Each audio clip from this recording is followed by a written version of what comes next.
Oui, bonjour. Oui, je suis donc Loïc Chauveau, je suis journaliste, je travaille pour le magazine scientifique Science et Avenir et je suis l'auteur d'un ouvrage sur les champignons, Éloge du vivant, qui est paru l'an dernier chez EPA. Voilà, je vais justement vous confirmer qu'effectivement le champignon, c'est tout un univers complètement invisible, mais sans lequel ni vous ni moi on ne serait là, ou on serait en tout cas sous une forme complètement différente. L'image 1, s'il vous plaît. Là, donc je ne vais pas parler de ceci. C'est un mousseron. C'est le fromage, le champignon préféré de mon grand-père. Tout simplement parce que je vois que c'est pas apparu. Les images ne sont pas parues. Voilà. Voilà, donc ça c'est les mousserons qui poussent dans les fossés dans tout l'ouest de la France, une grande partie de la France. Je ne vais pas parler de ça. Je vais parler plutôt de toute l'histoire et toute l'influence que les champignons ont sur la vie terrestre. Alors, qui sont-ils? Donc, d'abord, ce sont des organismes à noyau, des cellules à noyau, donc des eucaryotes comme vous et moi. On a une origine commune. Ce qu'on sait, c'est que effectivement, le champignon, c'est pas la forme à chapeau que vous voyez. Ce sont des filaments dans le sol, le mycélium, qui sert à produire des spores pour leur reproduction. Donc, ce que vous voyez, ce n'est qu'un fruit. C'est Pasteur au 19e siècle qu'il faut beaucoup remercier parce que c'est lui qui a prouvé qu'il n'y avait pas de génération spontanée et que ces espèces d'excroissance qu'on voyait pousser, des moisissures qu'on voyait pousser sur tous les organismes vivants, sur tous les substrats, eh bien c'était des spores provenant des champignons. Et la vitesse à laquelle ils se posent et prolifèrent sur un substrat favorable est absolument admirable. Donc, le champignon a longtemps été classé parmi les végétaux et c'est qu'en 69 seulement, donc c'est très récent que pour l'histoire de la science, que les champignons ont eu leur règne à eux, bien à part, à côté des prokaryotes, des protistes, des végétaux et des animaux dont nous faisons partie.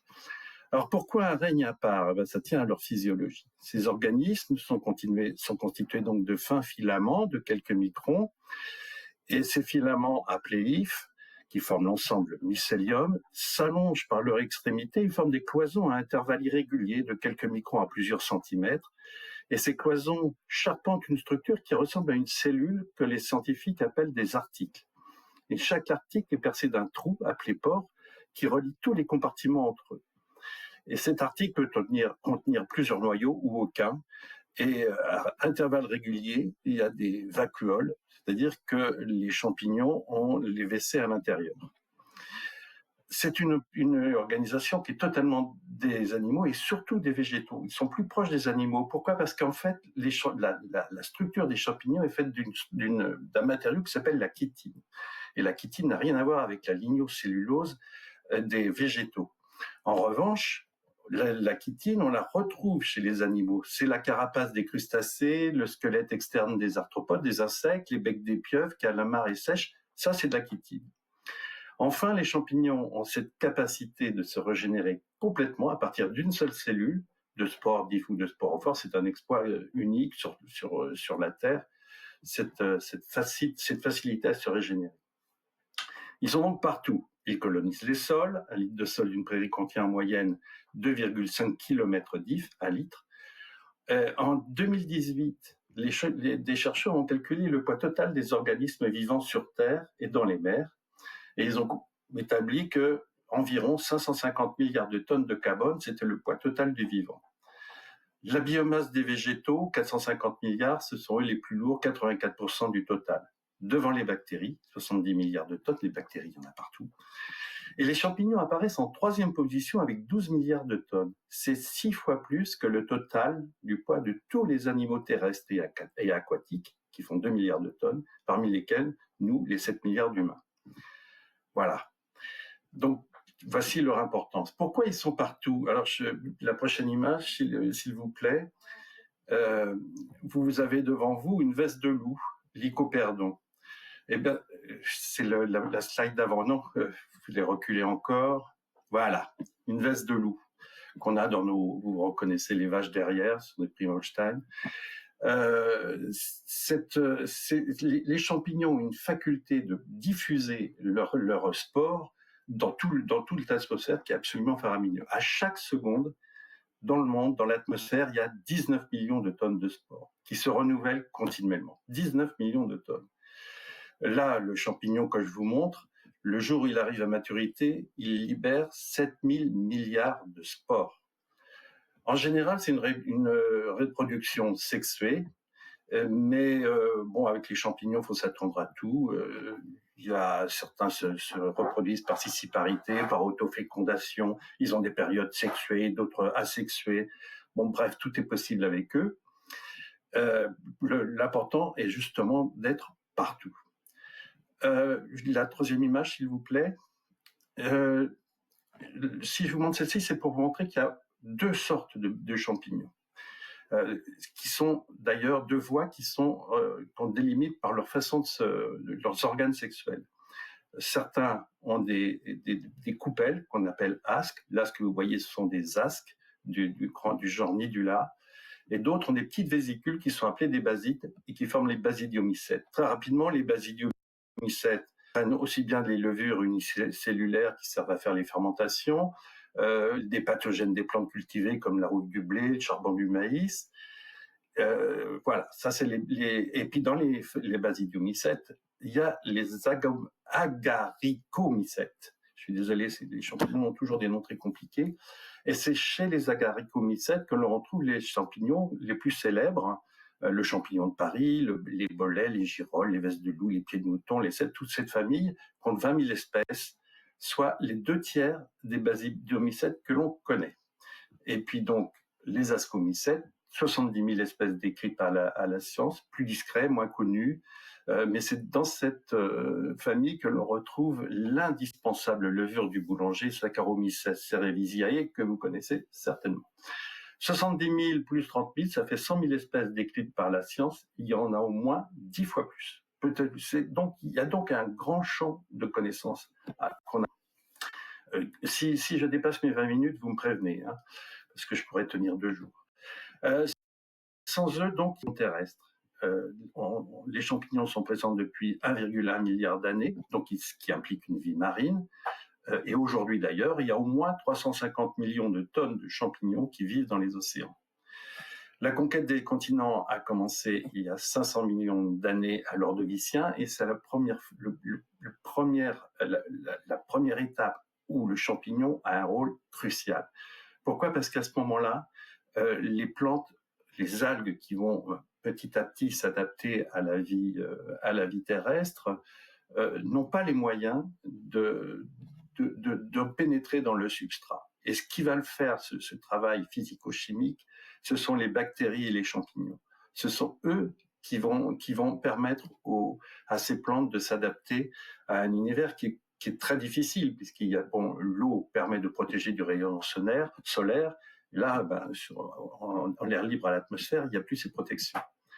On sait où c'est d'ailleurs où les plantes ont atterri, où plantes et champignons ont atterri. C'est quelque part dans une région qui correspond aujourd'hui à l'Argentine.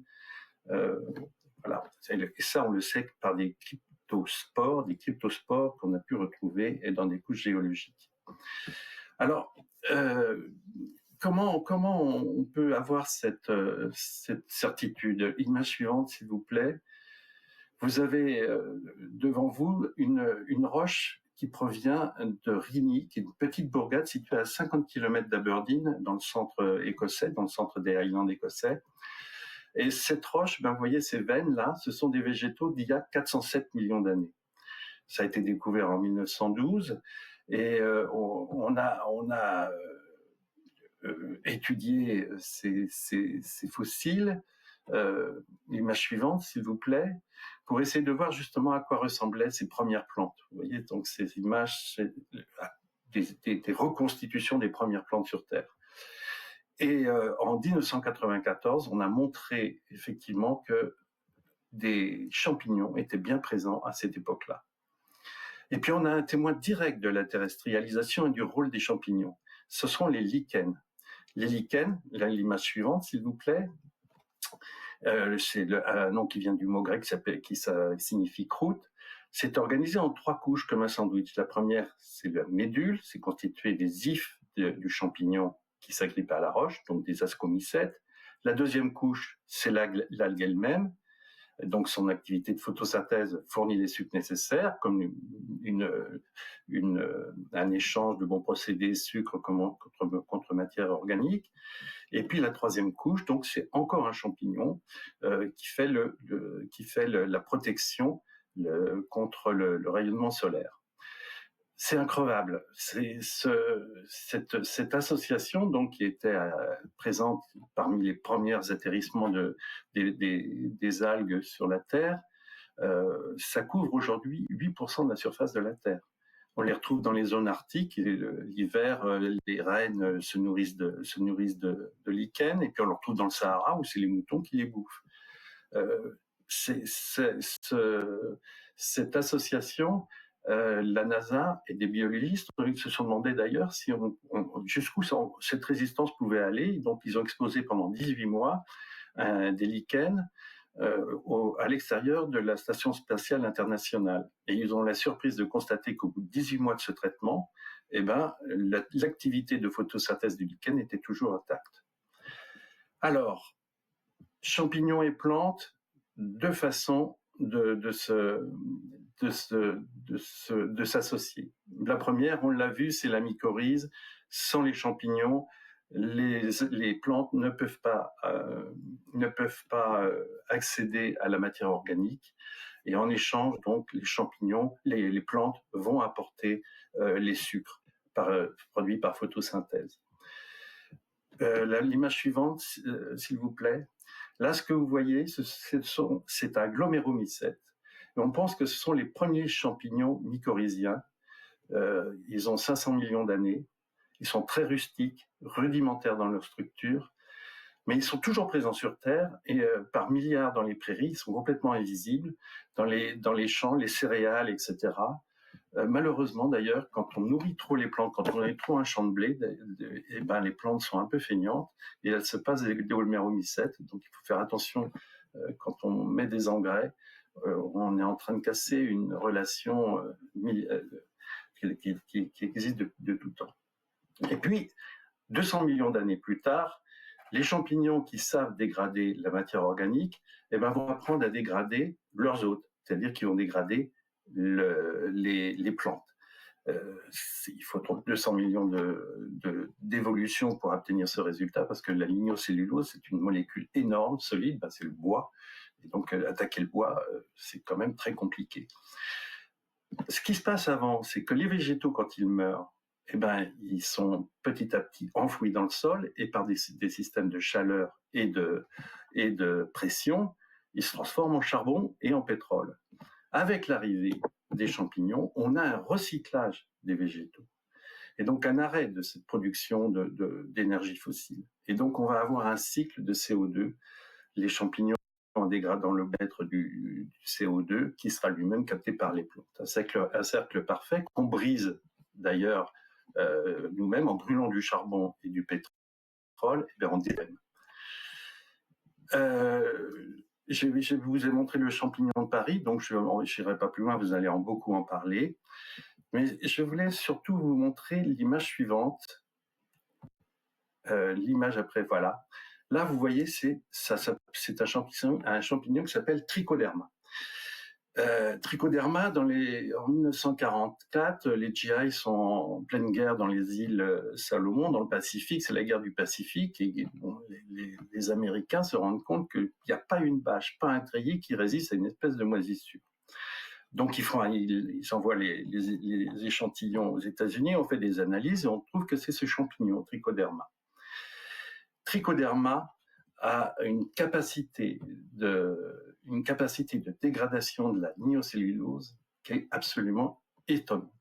Et c'est pour ça qu'aujourd'hui, on l'étudie énormément, parce que on va en faire du biocarburant avec ce champignon.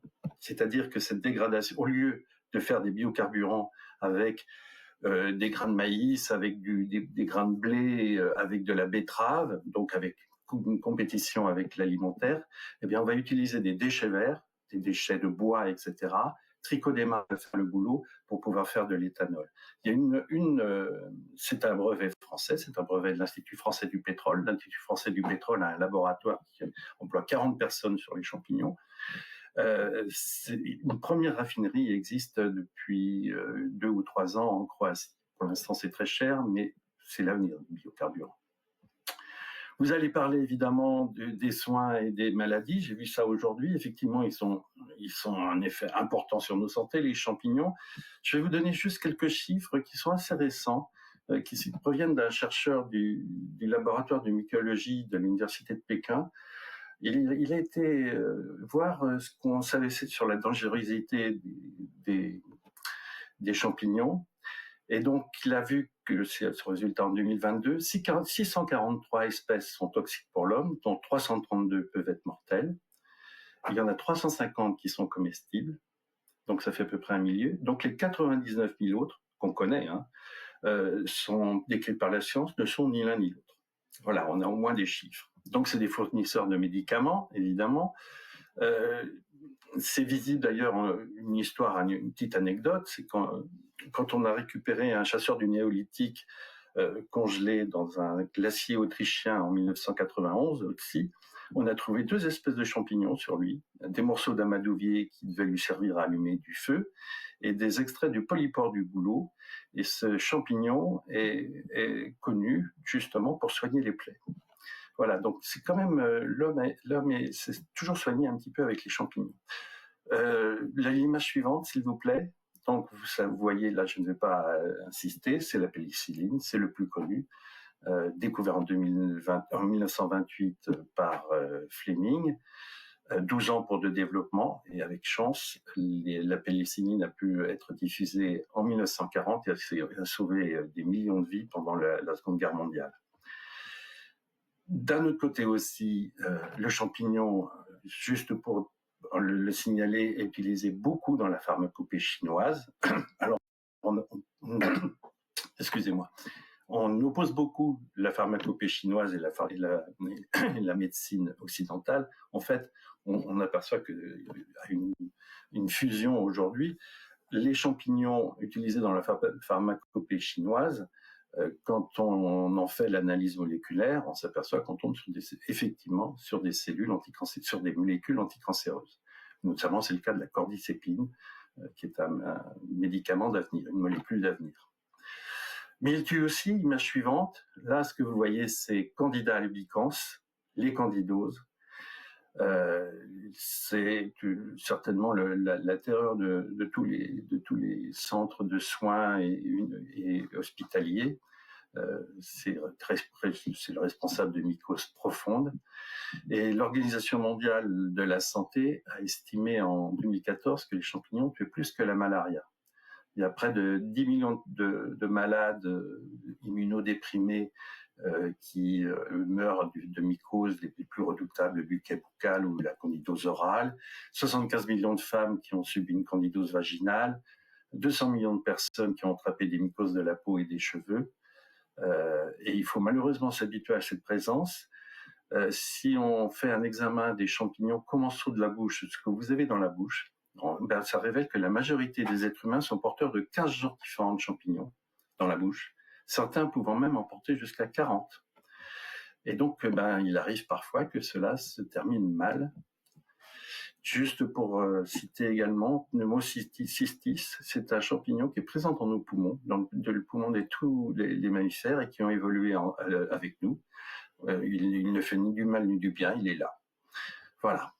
Alors, de nombreuses découvertes nous attendent, oui, parce qu'on a de plus en plus des images. L'image suivante, s'il vous plaît, on a de plus en plus des outils précis pour voir ce monde invisible. Là, vous avez une imagerie à balayage électronique. Je suis en train de vérifier si on est bien raccord sur les images. Oui, voilà.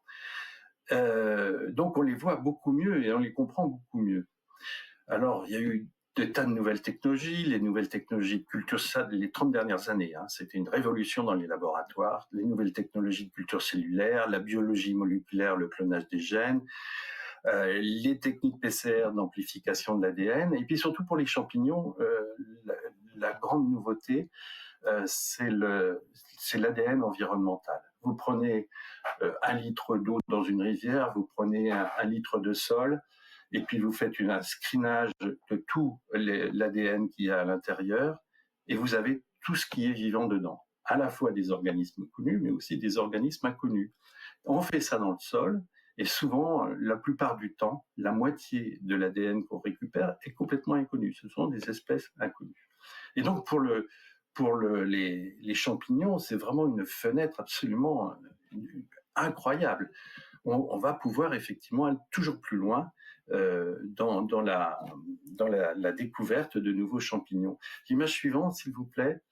Et puis, il y a de l'autre côté tout un effort aussi des scientifiques pour aller, ils ne vont pas que sur les laboratoires, aller sur le terrain, et les inventaires sont de plus en plus précis. Là, ce que vous avez devant vous, c'est Arentes bijigum, qui a été découvert en 2025 à Madagascar.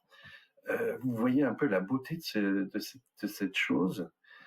Ça ressemble à un extraterrestre. Et ben, on a des choses magnifiques comme ça qui nous attendent, mais des centaines de milliers d'images comme ça qui nous attendent dans les années qui viennent. Alors, il faut y aller, il faut aller sur le terrain. Les champignons ne vont pas se déplacer. Donc, je voudrais parler, pour en finir, avec la société, la SPUN, Society for the Protection of Underground Network, la Société pour la protection du monde souterrain. Le SPUN est financé par allez sur leur site, SPUN, allez sur leur site, vous allez voir leur travail. C'est financé par des fondations de philanthropes américains, comme existant aux États-Unis. Et donc, ils financent les voyages des chercheurs dans tous les coins de la Terre pour aller justement faire de l'inventaire. Alors, ça pose une question quand même qui est assez étonnante, c'est qu'on a des outils de plus en plus sophistiqués, fort bien. On va faire des analyses, on va aller chercher des éléments dans la nature, et puis on va les apporter au laboratoire. Oui, mais bon, ces éléments, il faut qu'ils soient intègres, il faut qu'ils soient bien protégés. Image suivante, s'il vous plaît. Je vais conclure par cette image de montagne. Ceci, c'est la montagne des dragons de jade. C'est dans le sud de la Chine. Un écosystème absolument étonnant. Les Alpes en plein milieu des tropiques. Et c'est un des endroits où, justement, la SPUN a financé des expéditions de recherche. Eh bien, pour pouvoir avoir une idée des champignons qui étaient à cet endroit-là, il a fallu faire grimper à 3800 mètres d'altitude 150 kg de neige carbonique. Parce qu'effectivement, quand vous prenez votre échantillon, vous plongez dans la glace et puis vous amenez au laboratoire qui est à 500 km. Donc voilà. La science, aujourd'hui, vis-à-vis des champignons, c'est ça. C'est beaucoup de sueur et puis beaucoup d'intelligence. Je vous remercie.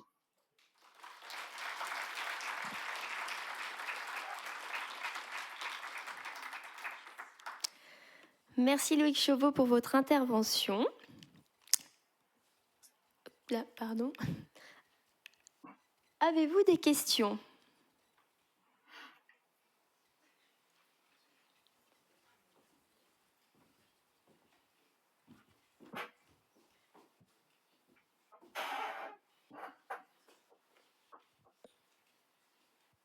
J'ai été clair.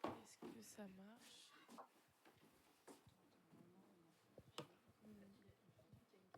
Il y a une question. Oui, alors c'est bon. Oui, bonjour Monsieur Chauveau. J'ai une question. Quel fait vous a le plus surpris en écrivant La planète Mycota ?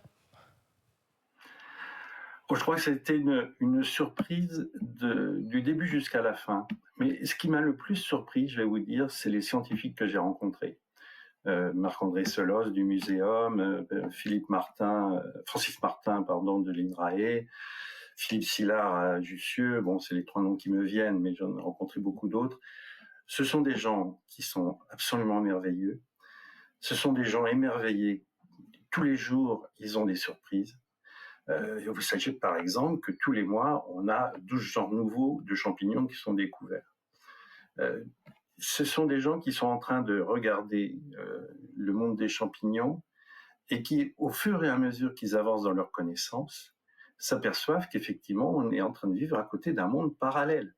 On a un monde parallèle à côté de nous. Je vous ai donné les chiffres de présence dans l'atmosphère, dans les sols, dans l'eau. ils sont partout. Ils ont un rôle crucial et essentiel. Et on a vraiment devant nous un champ de découverte absolument fantastique et vertigineux. Merci, Monsieur Chauveau. J'ai une deuxième question.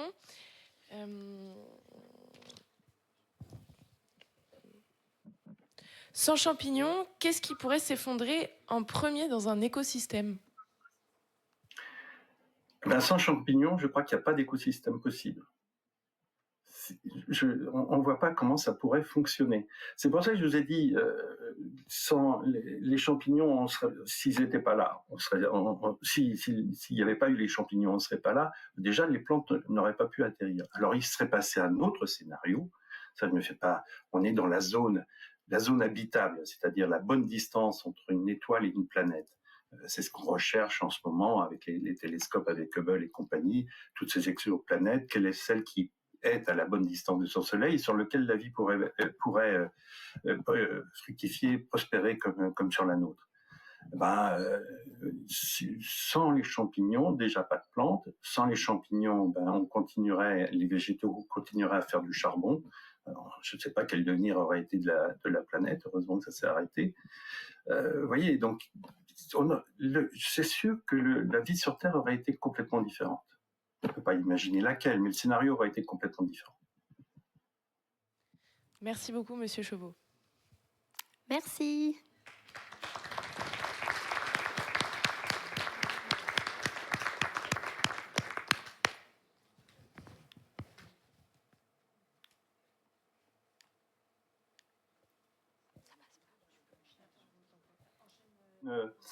Une bonne journée de travail et puis tous mes voeux pour les candidats. Merci. Au revoir. Au revoir. Au revoir.